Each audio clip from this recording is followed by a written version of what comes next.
po sa inyo lahat mga kapatid. Tayo ngayon ay live na muli sa ating Pray Tayo District. At narito tayo sa bahay po ni Brother Mario Bago at si Sister Ruth Bago. Napapansin niyo, nandiyan sila sa aking background. Of course, dito yung kanilang dalawang anak. Si Ini at saka si Ako yung kanyang. Okay, my parents ko, si Aizen, si Sister Lorna. At ngayong gabi, mayroon po tayong pag-aaral na muli. At ating ipapanalangin ang buong distrito at lahat ng inyong mga prayer requests mamaya po alas 7. So, antabayan nyo na lang po at tayo po ay medyo pasimulan ng ating worship at prayer sa gabi ito. Kaiksi lang po ito at nawa patuloy tayong pagpalain ng Panginoon sa ating pananalangin na magkakasama. So, sa pasimula, awitin natin ang Sweet By and By. Kung kayo po ay mayroong mga awitan dyan or songbook, ay sabayan niyo po kami, awitin natin ang Sweet By and By.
Tayo po muna ay manalangin bago tayo magsimula ng ating pag-aaral. Mapagpala naming Ama sa langit, sa oras na ito kami nagpapasalamat at kami binigyan niyo ng magandang pagkakataon upang makapag-aral ng inyong banal na salita. Amin pong idinadalangin, nawa po kasihan niyo kami ng banal na Espiritu. Bigyan niyo po kami ng pag-unawa. Alisin niyo po ang mga negatibong kaisipan sa amin upang amin pong matanggap at maunawa ng inyong mga nais ipabalita sa amin. Sa gabing ito, pagpalain niyo rin po ako na magpapaliwanag ng inyong banal na salita. Nawa ang inyong salita ay ipagkaloob sa akin upang ito ang aking maibahagi, hindi ang sa aming sarili. Salamat Ama na sa aming panalangin, sapagkat ito ay aming hiling sa pangalan ni Jesus. Amen. Okay, Ngayong gabi ay meron po tayong pag-aaral na maisip. Siguro mga 20 minutes. At hihilingin ko of course mga ating mga kasamahan na para magbasa kayo ng Bible. Ang ating paksa po ay may pinamagatang bakasyon.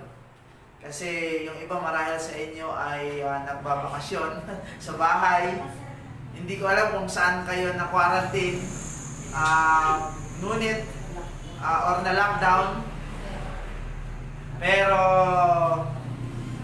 nag-iisip marahil kayo na pagkatapos itong lockdown, meron ng siguro sa May 15, may pagbabago yung ating mga magagalawan. Ano? So, nag-iisip marahil kayo kung saan kayo pupunta.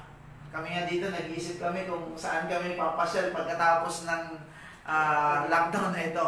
No? So, alam niyo ba dito sa Bible, meron ditong sinasabi ang Panginoon. Gustong malaman niya o natin na magkakaroon tayo ng isang pinakamagandang bakasyon. At hindi lang pinakamaganda, ito pati ay pinaka-affordable na bakasyon. Gusto niyo ba yan? Kayo gusto niyo ba yan? Gusto. Pinakamaganda siya, pero pinaka-affordable, kaya natin kuhanin or i-avail. No? Ito ang sabi ng Biblia ay sobra pa sa ating naiisip at kayang isipin ng ating sarili, ng ating brain.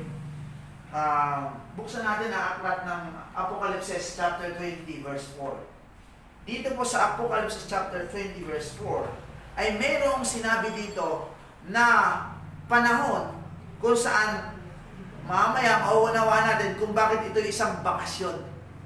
At napakaganda ito. Ito po yung bakasyon na ayaw ni Satanas na ma-realize natin, ayaw ni Satanas na maranasan natin, kaya wini-wini niya tayo sa ibang mga bagay dito sa lupa. Gusto natin parang dito lang tayo mag-aral, dito lang tayo magtayo ng bahay, dito lang tayo mamuhay sa lupa. Pero meron palang bakasyon na gusto ang Diyos na ibigay sa atin. Ano po yan nung dyan? Still. Ano? Sino? Okay, sino pwede mabasa? Si Paco. Chapter 20 verse 4. Chapter 20 verse 4. Nakita ako ng mga trono, at ang mga nakaupo sa mga yun ay mga pinagkalooban ng kapangyarihang kumaton. Nakita ko rin ang mga kaluluwa ng mga pinugutan ng ulo dahil sa pagtotoo kay Jesus.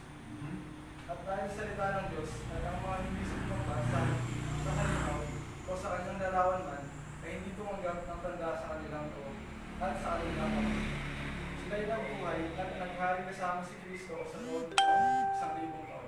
Yun, gusto kong i-highlight dito, yung kung sinabi dito na sila'y nabuhay at naghari kasama ni Kristo sa loob ng 1,000 taon. Kung meron po kayong Bible dyan, gusto ko pong i-anyayahan kayo na buksan nyo rin.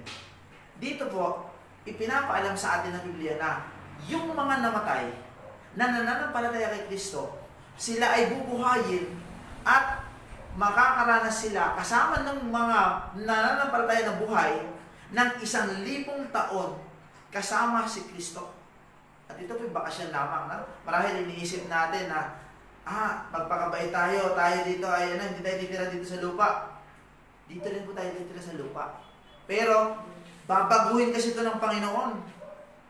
Kaya magbabakasyon tayo sa langit ng ilang taon? Hindi 1 taon. Hindi 3 taon. 1,000 taon. Gaano kahaba yun? So, kailan mangyayari yun? Basahin natin yung verse 5. Patuloy. Sige. Ang mga iba sa mga patay ay hindi nabuhay hanggang sa natapos ang 1,000 taon. Ito ang unang pagkabuhay ng muli.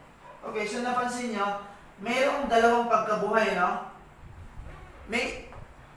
Halimbawa, ito yung 1,000 taon, no? Pinaiksi natin, 1,000 pa na lang. Ito yung simula ng 1,000 taon. Ito naman yung hangganan ng 1,000 taon. Doon sa simula ng 1,000 taon, may unang pagkabuhay. Ano yung mabubuhay? Yung mga banal na namatay. pagkatapos ng 1,000 taon, bubuhayin yung mga lahat ng mga masasama. Kasi papatayin sila ng Panginoon eh. Or mamamatay sila. Hindi nila kaya. Pagdating ng Panginoon, okay, patuloy tayo sa 1 Thessalonians. Or, kunti lang ang time natin. So, 1 Thessalonians chapter 4, verse 16 to 17, sabi po doon ay, pagdating ng Panginoon sa huling araw, pagdating ng Panginoon, kasama ang mga anghel, mabubuhay ang mga banal. At tayo ng mga buhay, na nananampalataya kay Kristo, isasalubong, kasama yung mga nabuhay sa himpapawid. Yun po ang simula ng 1,000 taon. Anong mangyayari sa mga masasama? Awit 68 verse 2. Anong aklat? Awit chapter 68 verse 2. Sabi po doon, yung mga masasama ay hindi makakatiis sa liwanag ni Kristo at sila yung mamamatay. Pati yung mga anghel may liwanag sila na hindi kayang tingnan ng mga masasama. Lahat ng mga masasama pagdating ni Kristo mamamatay. So, yung mga masasama sa simula ng 1,000 taon ay hindi bubuhayin yung mga namatay na masama. At yung mga masasama na buhay, mamamatay sila. Okay? So, magkakaroon po ng dalawang hati na grupo. Masasama at mga nananampalataya, yung mga matuwid. Yung mga masasama, lahat mamamatay. Lahat patay pagsimula ng 1,000 taon. Yung mga matuwid, lahat buhay.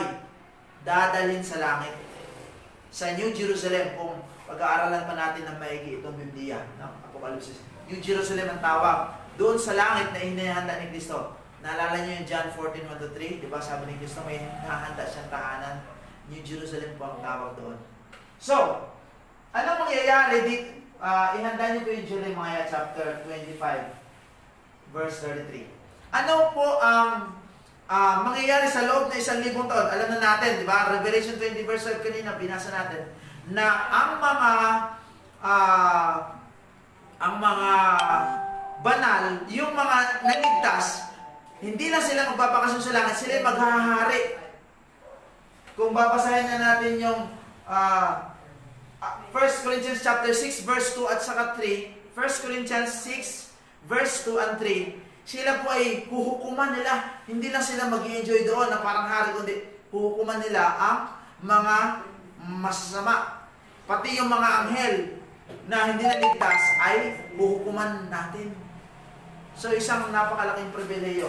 Revelation 25 verse 33, sabi kasi ng iba, marahil sa 1,000 taon, meron tayong pagkakataon para magsisi. Doon na ako magsisisi. Wala na po. Wala na pong panahon para magsisi. O kaya sabi ng iba, dito lang ako sa lupa.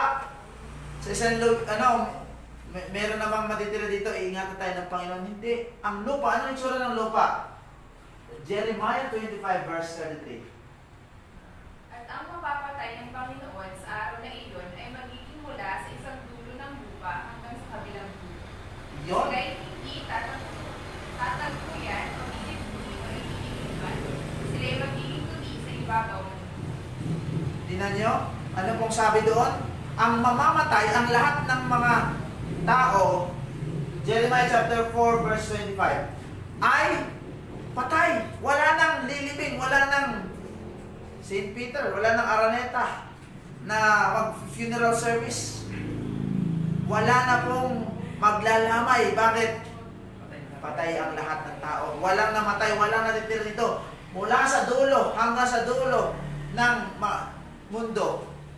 Kung may dulo man itong bilog ng mundo, ay puro patay. Jeremiah chapter 4 verse 25, anong sabi dyan? Ako'y tumingin at narito, walang tao, at lahat ng mga ibon sa himpapawid ay nagsialisa. Wala nang tao. Wala na pong mga ibon na makikita. Wala nang buhay na nilalang. Si Satanas na lang at ang kanyang mga anghel.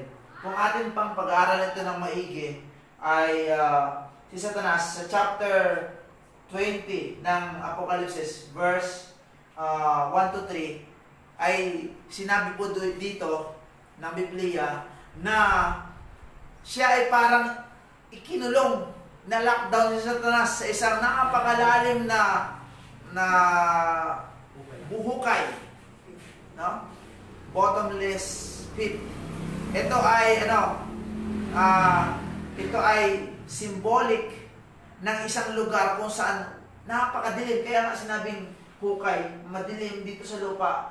At parang kagaya ng sa Genesis, bago gawin ng Panginoon, yung sanlibutan, ito ay void, ito ay walang hitsura, madilim. Ganun po ang mangyayari sa lupa sa loob ng 1,000 taon. At sabi pa doon, si Satanas ay parang nakagapos. Ano ibig sabihin ng nakagapos? Nakagapos siya ng isang pagkakataon kung saan wala na siyang tutuksuin.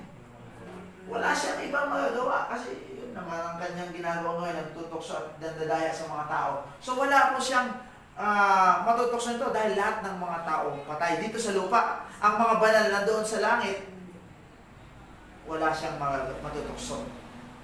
Ngayon, punta na tayo sa katapusan ng 1,000 taon. Ano mangyayari sa 1,000 taon? After na 1,000 taon, mabubuhay ang mga masasama. Lahat ng masasama mabubuhay. So pagkabuhay noon ay siyempre makakalagan ulit si Satanas. Matutuwa na naman si Satanas. Meron na naman siyang dadayain. Meron naman siyang kakampi. So sabi sa Revelation chapter 21, tingnan na natin, verse 2 and 3. Ano ba ang mga mangyayari pagkatapos ng 1,000 taon, sa dulo ng 1,000 taon? Una, bubuhayin yung mga masasama dito sa lupa na namatay. Mula pa nang una hanggang sa pagdating ng Panginoon, lahat ng mga masasama, lahat ng mga hindi nanampalataya kay Kristo, bubuhayin. Ano pong mangyayari pa? Revelation 21 verse 2 at saka 3. At nakita ko ang banal na lungsod, ang bagong Jerusalem, na bumaba mula sa langit buhat sa Diyos, na nakahanda na gaya ng isang babae kakasal na nagayakan para sa kaniyang asawa. At narinig ko ang isang malakas na tinig na mula sa trono na nagsasabi, "Masdan ninyo ang tabernakulo ng Diyos ay nasa mga tao. Siya'y maninirahang kasama nila at siya'y magiging bayan na. Ang Diyos mismo ay makakasama nila at siya'y magiging Diyos nila." Yon. So, ano ang gagawin anong mangyayari pa? Yun pa ng bagong Jerusalem na ginawa ng Panginoon na tirahan ng mga banal kung saan sila magbabakasyon tayo, hopefully, no? Ay bababa dito sa lupa. Saan bababa? Kung atin pong basahin ang Zechariah, hindi natin babasahin ngayon, no? For the sake of time. Sa Zechariah chapter 4, verse 1, verse 4, verse 5, verse 10. Ulitin ko. Zechariah chapter 14 pala. Chapter 14 ng Zechariah, verse 1, 4, 5, at saka 10. Sinabi doon, kwento doon na ito palang New Jerusalem na ginawa ni Kristo na bakasyonan ng mga banal sa loob ng 1,000 taon ay bababa dito sa lupa at lalapag siya doon sa Israel. Doon sa Mount of Olives. Papatagin niya ng Panginoon. Doon ipipwesto niya ang New Jerusalem at yun ang magiging sentro ng kaharian ng Panginoon, yung New Jerusalem. So, nai-imagine nyo na po ba pagbaba no New Jerusalem na narito ang lahat ng mga binuhay ng Panginoon na mga masasama sa labas ng New Jerusalem. Ang lahat naman ng mga matutuwid na sa loob ng New Jerusalem. At nandun din si Satanas sa labas.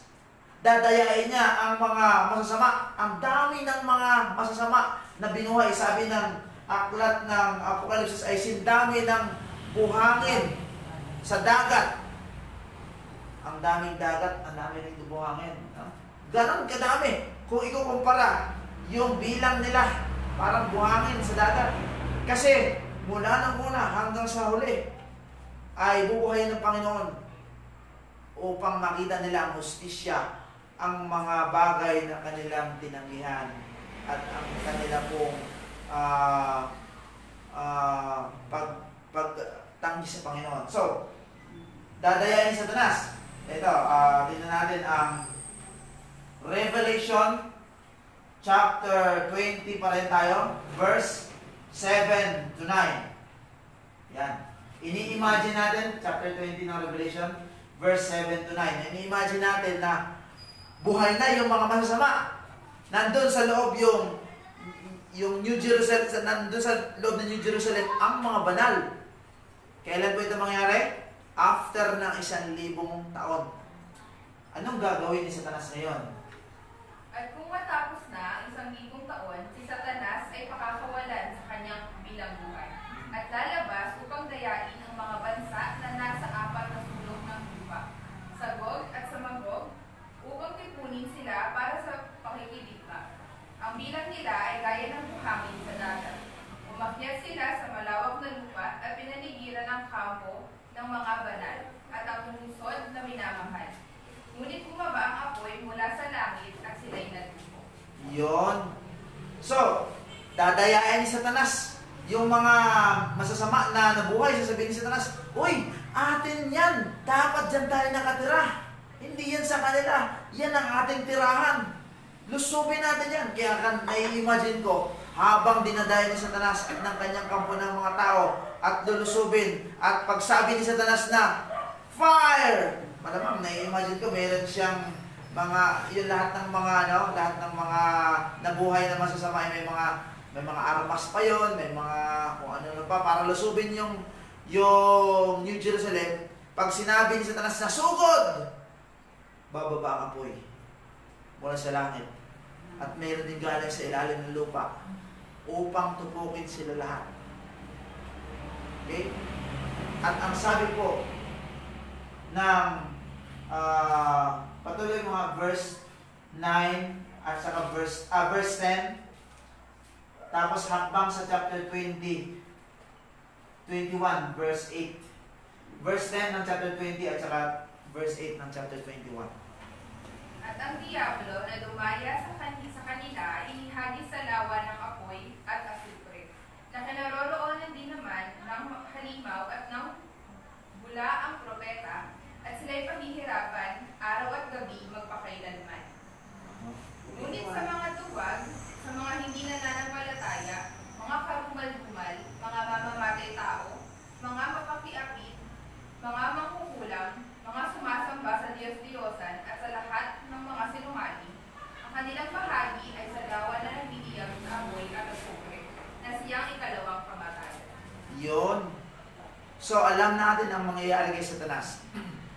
Kapag natapos na 1,000 taon na bakasyon, kasama ng mga masasama na kanyang nadaya, sila ay matutupok ng apoy. Pati yung mga, sino yung mga diniscribe niya ng mga masasama, talaga yung mga makukulam, di ba? Yung mga gumagawa ng mga katampalasan, mga duwag, mga sinungaling. Ibig sabihin nun, yung mga taong nagpadala sila sa kanilang takot at sila ay hindi nanampalataya kay Kristo. Hindi nila ipinagtanggol ang katotohanan na kanilang natanggap sa Panginoon. At hindi sila naging tapat kay Kristo. Mas inuna pa nila ang kanilang sariling buhay. Pero kung saan sila nagtapat, nandun sila sa loob ng New Jerusalem. Pero, naging duwag sila, sabi doon, kaya sila ay kasama ni Satanas na matutupok. At nakakalungkot, sana hindi yun ang ating maranasan. No? Ang ating maranasan, ito ang dalangin natin na tayo ay nandoon sa loob ng New Jerusalem na nakapagbakasyon ng 1,000 taon. At pagkatapos nun, anong mangyayari? Malakay chapter 4 verse 3. Bago mag-Mateo, yun yung Malakay na aklat, no? Chapter 4 verse 3. Anong mangyayari habang sila ay natupok, no? Malakay chapter 4 verse 3. Samahan niyo rin po kami sa pagbukas din sa inyong mga Biblia. Inyong yayapakan talampakan ang masasama sapagkat sila ay magiging apo sa ilalim ng mga talampakan ng inyong mga paa sa araw na aking inihanda, sabi ng Panginoon ng mga hukbo. Ayun. So, nai-imagine ko na ang mga banal, nakikita nila na yung mga masasama, lahat ng mga masasama nasa labas ng New Jerusalem ay natutupok ng apoy, pati si Satanas. At makikita nila habang sila ay mapupugnaw, magiging abo sila. At ini-imagine ko, pag naabo na ang lahat, yayapa, lalabas na ngayon, mabubukas yung New Jerusalem. Paglabas ng mga banal, magiging abo na yan lahat. Yayapakan na lang ng mga banal yung mga naging abo na mga masasama. Sabi sa 2 Peter chapter 3 verse 10 pa, lahat ng mga elemento ay tutupukin. Kung ano man ang ating pinundag dito sa lupa, ano man, mga bato ba yan, bakal ba, kung meron tayong mga kayamanan man na mga precious stones, matutupok po yan lahat. Tutupukin ng Panginoon ng apoy na ibibigay ng Panginoon para malinis itong sanlibutan. At ang sabi nga sa Isaiah 65 verse 17 ay magbibigay ulit ang Panginoon ng bagong langit at bagong lupa. Ini-imagine ko, ang gandang imagine na habang ang mga banal ay naglalakad palabas ng New Jerusalem. At imagine po natin na tayo yun. Habang tayo ay lalakad palabas ng Jerusalem, inaapakan natin yung mga abo ay magkakaroon ng bagong langit at lupa. Unti-unti, or sabihin na natin at an instant. Gaya ng paglalang ng Panginoon ng bagong ng ating sanlibutan na binanggit lang ng Panginoon, nagkaroon agad. So, gagawa ang Panginoon ng mas magandang tahanan natin. So, dito po yung sa lupa. Ano sabi po dyan? 65 verse 17. Sapagkat narito, ako'y lumilikha ng mga bagong langit at bagong lupa, at ang mga dating bagay ay hindi na maaalala o darating man sa isipan. Ayun. So, ang Panginoon na nagsabi, gagawa siya ng bagong langit at bagong lupa. Ito pong lupa na ito, gagawin niya po itong bago para sa iyo at para sa atin. Sa akin. So, lahat po tayo ay gagawa ng Panginoon ng mas magandang tirahan, mas magandang tahanan. At higit sa lahat, ang ating dalangin, mga kapatid, tayo po ay mahanda sa pagkakataong ito. Ang tanong, naghahanda po ba tayo sa pagbakasyon o pagdanas nung napag-aralan natin ito na isang bakasyon sa langit? Tayo po ba o gusto ba natin na magbakasyon doon? Of course, sino ba naman ayaw, di ba? Ang tanong lang siguro marahil, naghahanda ba tayo? Or handa ba tayo sa isang napaka-exciting na paglalakbay na yun? Nawa, maging handa po tayo at sa panahon na yun, wala pong isa na mawaglit sa atin. No? Pati yung ating mga mahal sa buhay, ating ipanalangin na sila ay makasama natin sa paghanda sa pagdating ng ating Panginoon. Yung pong simula ng 1,000 years. Ayaw po ni Satanas na malaman ito natin.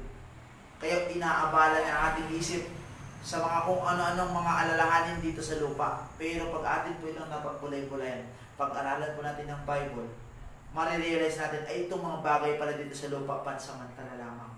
Mayroong gagawin ng Panginoon. Magbabakasyon tayo sa langit. Mamumuhay tayo kagaya ng hari. At tayo ay maghuhukom sa mga masasama at mga anghel na hindi naligtas. Huhukuman natin yan. At bababalik tayo dito sa lupa upang makikita natin ang paghukom naman ng Panginoon sa mga masasama at kay Satanas. Masusunog sila sa apoy. At pagkatapos nun, gagawin niyang bago itong lupa na ating tinitirhan kung saan ang atin pong buhay magiging mabuti na, magiging masaya.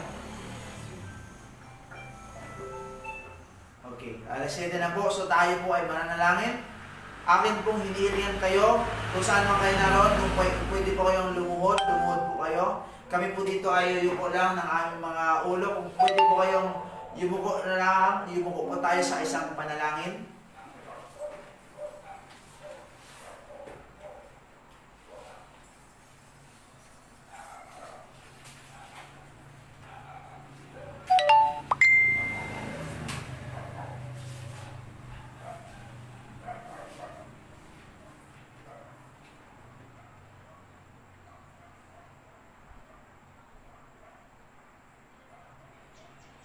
Tayo ay manalangin. Ama namin, banal na nasa langit. Sa oras na ito, Panginoon, kami nagpapasalamat sa inyong paggabay sa amin. Na kami po ay makapagsama-sama sa panalangin. At amin pong pinapasalamatan ikaw sapagkat kayo ay patuloy nag-iingat sa amin sa kabila ng aming mga nararanasang panganib sa palibot. Amin pong pinapapurihin ikaw, Ama, sapagkat patuloy niyong pinagkakalooban kami ng pagkakataon na kami ay makapagpahayag ng aming panalangin sa inyo. Amin pong hinihiling ko na sa lahat ang inyong pagpatawad sa aming mga pagkakasala. Nawa po ay linisin niyo kami. Patawarin niyo kami, Ama, kung saan man kami ay nagkulang at amin pong nasuway ang inyong banal na kalooban. Amin pong inilalapit sa inyo ang buong iglesia o buong distrito ng East Nueva Ecija. Ang palali po sa pamumuno ni Brother Padios, pagpalain niyo sila doon, naman. Lalo na ang pamangkin ni Brother Pupoy na siya po ay nagkaroon ng aksidente noon. Pagalingin niyo po patuloy siya. Pagpalain ang kanilang pamilya. Ganon din po ang Fort Magsaysay Church sa pamumuno ni Brother Elier Golbier. Pagpalain po sila, Ama. Si Brother Ed Palmones at ang kanilang pamilya. Amin pong idinadalangin din si Sister Vilma Ayala at ang kanyang pamilya. Ganon din si Brother Oyet Marcelo at ang kanyang buong pamilya. Si Brother James Cabanting at ang kanyang buong pamilya. Ingatan sila, saan man sila ngayon at ano man ang kanilang kalagayan. Ganon din si Brother Dalton at ang kanyang buong sambayan. Si Brother Jun Rojas, si Sir Pupoy, aming inilalapit po pala ang asawa ni Brother Jun, si Sister Ami Rojas. Nawa po siya ay maging negatibo sa kanyang result po sa rapid test ng COVID-19. Amin pong idinadalangin din ang Palayan Church sa pamumuno ni Pastor Victor Flauta Sr. Pagpalain po ang kanyang buong pamilya, lalo ang kanyang mga anak na frontliners. Lagi niyo po silang ingatan, Ama. Ilayo sa karamdaman at patuloy silang makapaglingkod sa inyo at makapagbigay ng karangalan sa inyong banal na pangalan. Aming idinadalangin din ang pamilya ni Brother Arnold de la Torre, ang pamilya Taktay, at ang iba pang mga pamilya doon sa Palayan. Patuloy niyo silang kalingayan, Ama. Ganon din ang Matatalahib Church sa pamumuno ni Brother Tomo. Pati niya, Ama, na sila'y kakaunti doon. Malingayin sila, Ama. Ganon din ang San Jose Church sa pamumuno ni Brother Simon Heronimo. Pagpalain sila, Ama, na sila ay lumago sa pananampalataya upang ang inyong gawain sa lugar na iyon ay maging masigla. Ganon din sila, Nanay Dory. Ingatan sila, Ama, at ang mga kapatiran doon ay iba pa. Aming inadalangin din ang mga kapatiran sa Laor sa pamumuno ni Brother Marvin Baroga. Pagpalain po sila sa kanilang mga pangangailangan sa araw-araw. Ganon din si Brother Wilmore, si Brother Tony Agaton at ang kanyang pamilya, si Brother Israel Akitanya at ang iba pang mga kapatiran doon. Kalingayan niyo po sila, Ama, ipagkaloob ang kanilang mga pangailangan sa araw-araw. Higit sa lahat, ang pananampalataya na magbibigay sa kanila ng lakas upang magtagumpay sa paglilingkod sa inyo. Amin din pong idinadalangin ang Siklong Church. Kasama po si Brother Sunny Rivera na head elder. Ganun din si Brother Eliezer Goldi at ang kanyang buong pamilya. Sila po ay patuloy naglilingkod doon at nawa ang kanilang pananampalataya ay magdulot ng marami pang kaluluwa na tumanggap sa inyong harapan, sa inyong biyaya. Aming idinadalangin din ang San Vicente Church, Ama. Naroon sila, Sister Annalyn Hor, ang mga Hora family, si Tatay Jaime de la Rosa. Amin pong idinadalangin si Brother Johnny. Nawa po, patuloy silang kalingayin doon naman. Bigyan sila ng maraming mga kapatiran na sasama sa kanilang pagsampa. At ganoon din ang kanilang pananampalataya patatagin. Aming idinadalangin din ang Ligaya Church, ang mga Diocesan family, ang pamilya ng Nanay Gloria, ng iba pa, ang mga bagong binyag. Patuloy silang alalayan, Ama, huwag nawang manghina sa pananampalataya, bagkos sila po ay maging matatag sa paglilingkod sa inyo, sa kabila ng pagiging kaunti nila. Aming idinadalangin din, Ama, ang Anelacion family, ang iba pang pamilya na pinangungunahan po doon ang iglesia ni Brother Arden. Nawa po, patuloy silang kalingayin, Ama. Maging malago nawa ang inyong gawain sa lugar na ito. Amin idinadalangin din po ang Gabaldon Church, si Brother Jomel Almario na nangunguna dito.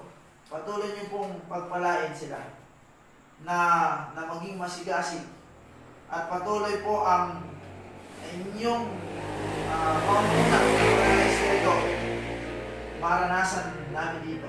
Ganoon din si Brother Mario Bago at ganoon din si Brother Baldo Marsan. Patuloy niyo silang sa kanila pong pangunguna sa gawain sa lugar dito. Ang kanila pong pamilya ay patuloy ninyong pagpalain gaya ng inyong pangako kay Abraham upang sila rin ay maging pagpapala sa iba. Aming idinadalangin din ang pamilya sa Tiggalan, ang mga kapatiran doon sa pamumunan ni Brother Alex Ayan, ang pamilya ni Ma'am Rebecca Amoyen, ang pamilya ni Brother Kokoy Alvarez, ang pamilya ni Brother Isagani, ang pamilya ni Ma'am Arlene Alvarez, si Brother Arjun Tumaglas, at ang iba pa. Patuloy niyo silang bigyan ng pagtatapat sa inyo, Ama. At maging masigasig pa sila sa paglilingkod sa inyo. Pagpalayan ng kanilang mga care group meetings, Ama. Ang mga Bible studies nila. Patuloy nawa itong maging malago at magtagumpay. Sa oras dito, nais din namin idalangin, Ama, ang mga frontliners, ang mga workers po ng Manila Medical Center or Manila Adventist Medical Center, ang mga doctors, si Dr. Bora na mayroon pong sakit. Ingatan si Ama at nawa po ay hibuin niyo lang po siya ng inyong mapagpalang kamay upang siya ay gumaling. Pagpalain niyo po si Dr. Johnson Mendez, anak po ni Pastor Julio Mendez, sa kanila pong paglilingkod bilang frontliners. Si Dr. Naibelu Rome, ingatan din po siya, ganoon din ang kanyang pamilya. Ganoon din ang mga kapatiran dito, Ama, sa district ng mga frontliners. Pagpalain nawa sila at ingatan. Ganoon din si Brother Elton Duldulaw na siya po ay naglilingkod bilang frontliners. Nawa pa ang inyong banal na anghel, patuloy mong proteksyon at ilayo sila sa mga karamdaman, mga sakit. Aming idinadalangin din si Sister Maymay na anak ni Brother Ed Palmones na sila po ay, siya po ay mayroong bukol sa liig. Nawa po ay pagalingin niyo po siya. Si Sister Che Gonzales, meron din pong bukol sa dibdib. Huwag niyo po siya hayaan naman na ma-stress at itong mga bagay na ito ay kaya niyong pagalingin. Kaya kami po ay nananalangin na inyong ipagkaloob sa Kanya. Amin din pong idinadalangin si Mama Pebs Cometa na siya po ay nakakaranas ng mga panghihina sa katawan. Nawa po ay tulungan siya na magkaroon ng kalakasan at maging maayos po ang kanyang pagtulog at ganoon din ang kanyang pong pagkilos doon sila sa indang. Kasama ni Papa Sam, ni Cha at ni Angel. Patuloy silang bigyan ng magandang karanasan upang patuloy silang makapagpuri sa inyo. Aming idinadalangin din si Nanay Ezer. Siya po ay nahihirapan na makatulog ama. Nawa po pagalingin din ang kanyang katawan. Amin po idinadalangin na patuloy niyong samahan siya, ingatan siya. Ganon din si Sister Vilma Borja. Ang kagalingan nawa galing sa inyo ay maranasan niya. Pagkalooban niya po siya ng pananampalataya upang siya ay gumaling. Ganon din si Nanay Sofia Pontilio. Patuloy siyang pagkalooban ng kalusugan ama sa kanyang pong pamumuhay kasama ng kanyang mga anak at mga apo. Ganon din si Nanay Nene Fuente. Patuloy mo siyang bigyan ng mahabang buhay, kapayapaan, kaligayahan sa kanyang pong pananatili kasama namin upang bigay pa siya ng inspirasyon sa maraming mga tao. Aming dinadalangin din ama si Jermaine Rojas, ang aming kapatid sa Fort Bosay. Meron po siyang gastric ulcer. Nawa po, tulungan mo siya ama na kanya pong maranasan ng kagalingan mula sa inyo. Bigyan niyo po siya ng katalinuhan kung paano niya maingatan ang kanyang katawan at siya po ay manatiling malusog upang makapaglingkod sa inyo na mainam. Pagpalain niyo po ang mga kaibigan namin, lalo na ang mga nanonood dito sa aming broadcast, na sila po ay patuloy magkaroon ng malusog na pangatawan. Ang aming kapitbahay dito na si Brother Saif at si Sister Ira Jamla, nawa po sila ay patuloy niyong pagpalain din. Ingatan sila at patuloy ang kanilang mga pangailangan ay inyo pong ipagkaloob.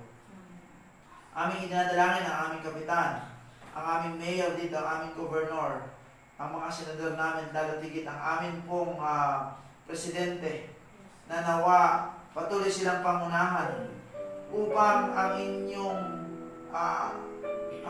gawain, ang inyong kalooban ay amin pong masunod at amin pong maranasan. Amin dinadalangin din lahat ng mga pastors, mga teachers, mga layman, mga evangelist, mga leader ng iglesia, lalo na dito sa distrito. Amin pong hinihiling na patuloy mong pagpalain kami at kalingayan Ama. Amin idinadalangin din pala ang kamay ni Brother Mario na siya po ay nagkaroon ng balik. Nawa po ay tulungan mo ito ay gumaling at hindi makapagpahirap sa kanya. Aming idinadalangin din si Sister Ira Golie Concepcion. Siya po ay mag-i-exam mama sa September 27. Ngunit aming idinadalangin na nawa mahanda siya at patuloy siyang bigyan ng pagtatagumpay upang ito ay magbigay din ng kaluguran at kapurihan, kaluwalhatian sa inyong banal na pangalan. Aming idinadalangin din ang Ducusin family.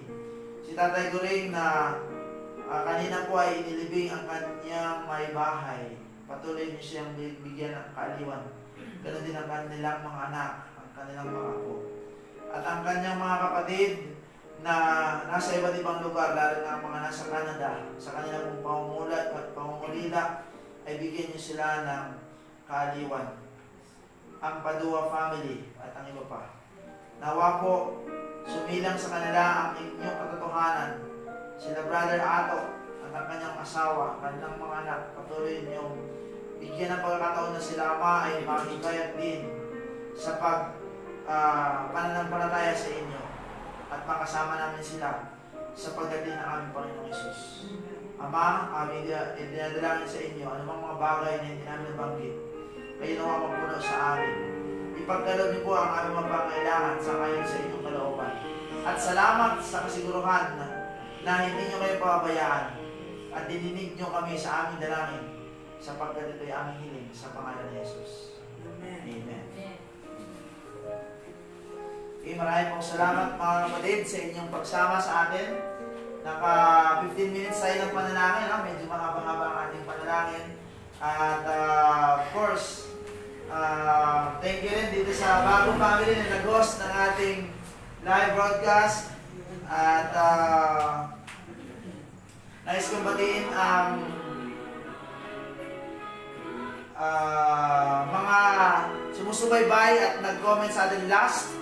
Meron dito si Brother Jesse Barreda, Nimpa Aquitania Alvarez, si Benji Mallorca, Sister Renilyn Centino, Crispin si Atibeng, si Ma'am Rev Amoyen, Sister Rita Mahutag, si Ante Ritz, si Jerry Bacuna, hello, or si Brother Mario, nag-comment siya at dito siya ngayon kasama natin.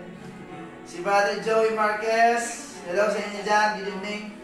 Si Sister Bebe, si Sister Julieta de la Cruz, si Brother Edwin Santos Perez, ang dami na dito, no? So, Sister Susan, Auntie Susan Lodelas, si Florante Oirada, Brother June, si Joyful Trinidad, Salne Pampo, galing pati sa Batangas, hello sa inyo dyan.